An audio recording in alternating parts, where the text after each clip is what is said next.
वैसे तो भगवान विष्णु के कई पार्षद हैं, किंतु जयविजय उनमें से प्रमुख हैं। ये दोनों वैकुंठ के मुख्य द्वार के रक्षक हैं और श्रीहरि को सर्वाधिक प्रिय हैं।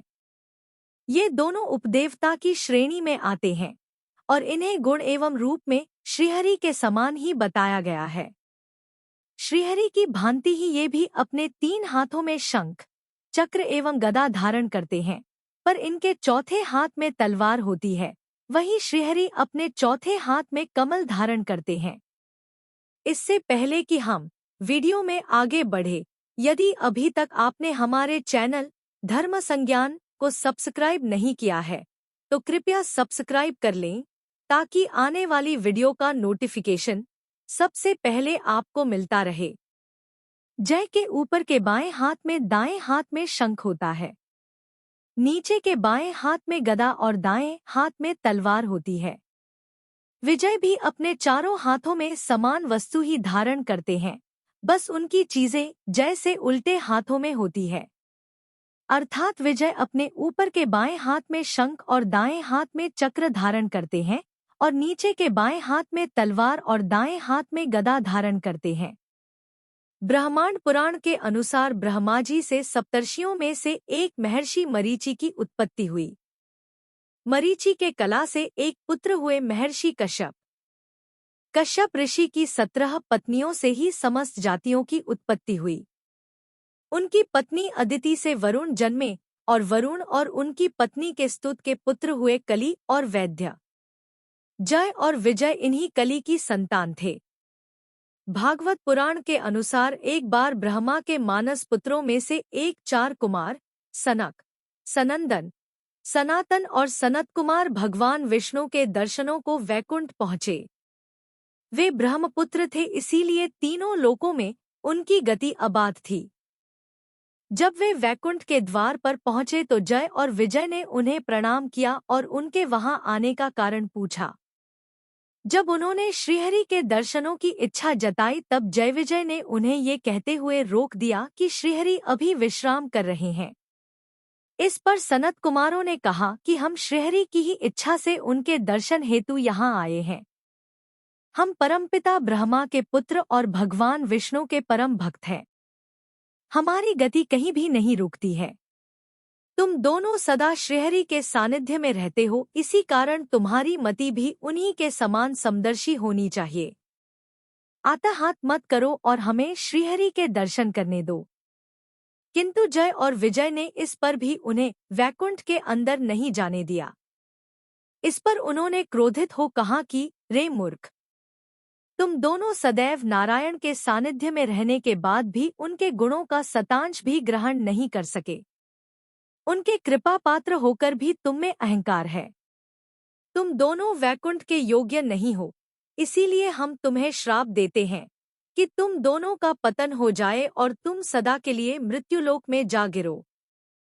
ऐसा श्राप पाकर जयविजय सनत कुमारों के चरणों में गिर पड़े और बार बार उनसे क्षमा याचना करने लगे। उधर जब श्रीहरि को पता चला कि सनत कुमार उनके द्वार पर आए हैं, तो वे स्वयं माता लक्ष्मी के साथ द्वार पर आए और सनत कुमारों का स्वागत करते हुए कहा, हे मुनिश्रेष्ठ, मेरे पार्षदों के व्यवहार से जो आपको कष्ट हुआ है उसके लिए मुझे अत्यंत खेद है। सेवक द्वारा किया गया अपमान भी स्वामी का ही माना जाता है, अतः इनकी ओर से मैं आपसे क्षमा मांगता हूँ।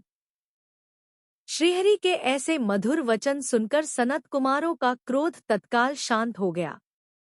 उन्होंने श्रीहरि से कहा, हे प्रभु, आप तो भक्तवत्सल हैं, किंतु हम आपके भक्त होते हुए भी क्रोध के आवेश में आ गए। उसी क्रोध के वशीभूत हो हमें इन दोनों को ऐसा श्राप दे दिया। हम अपने व्यवहार के लिए अत्यंत लज्जित हैं। यदि आप चाहें तो इन दोनों को हमारे श्राप से मुक्त कर सकते हैं। ये सुनकर श्रीहरि ने कहा, मुनिवर, मैं त्रिलोक का अधिपति होकर भी ब्राह्मणों के वचन को मिथ्या नहीं कर सकता। फिर आप तो सृष्टि के रचयिता ब्रह्मा के पुत्र हैं। फिर आपके श्राप का शमन कर मैं आपका अपमान कैसे कर सकता हूँ? आपने इन दोनों को श्राप देकर उचित ही किया है। जब अहंकार सीमा से अधिक बढ़ जाए तो उसका दमन अति आवश्यक होता है। भगवान विष्णु के ऐसे वचन सुनकर जयविजय व्याकुल हो उनके चरणों में गिर पड़े और रोते हुए कहा, हे स्वामी, अज्ञानतावश हमसे बहुत बड़ा पाप हो गया, किंतु उसका इतना बड़ा दंड हमें ना दें। हम दोनों तो आपसे विलग होकर एक क्षण भी नहीं रह सकते, फिर किस प्रकार हम सदा के लिए पृथ्वीलोक जा सकते हैं? कृपा कर इसका कोई उपाय करें कि ये श्राप सीमित हो जाए। ये सुनकर श्रीहरि ने कहा कि चूंकि श्राप तुम्हें सनत कुमारों ने दिया है, इसीलिए केवल वही तुम्हारे श्राप को सीमित कर सकते हैं। इस पर जयविजय ने पुनः सनत कुमारों से अपने श्राप को सीमित करने की प्रार्थना की। ये सुनकर उन्होंने कहा, हे वत्स, श्रीहरि का आदेश है, इसीलिए हमें तुम्हारा कल्याण करना ही होगा। हमारा श्राप तो मिथ्या नहीं हो सकता, किंतु हम तुम्हें वरदान देते हैं कि तुम दोनों पृथ्वीलोक पर महान विष्णु भक्त के रूप में जन्म लोगे और 7 जन्मों के बाद पुनः श्रीहरि के चरणों में वैकुंठ लौट जाओगे। ये सुनकर जयविजय ने कहा, हे मुनिवर, हम तो क्षण भर के लिए उनका वियोग नहीं सह सकते, फिर 7 जन्म तो बहुत अधिक है। कृपा कर इसे और सीमित कर दीजिए। ये सुनकर सनत कुमारों ने हंसते हुए कहा कि प्रभु के भक्त से अभी अधिक यदि कोई उनका स्मरण करता है तो वो उनका शत्रु है। भक्त प्रभु की भक्ति करना भूल भी जाए, किंतु शत्रु प्रत्येक क्षण केवल उनका ही ध्यान करता है।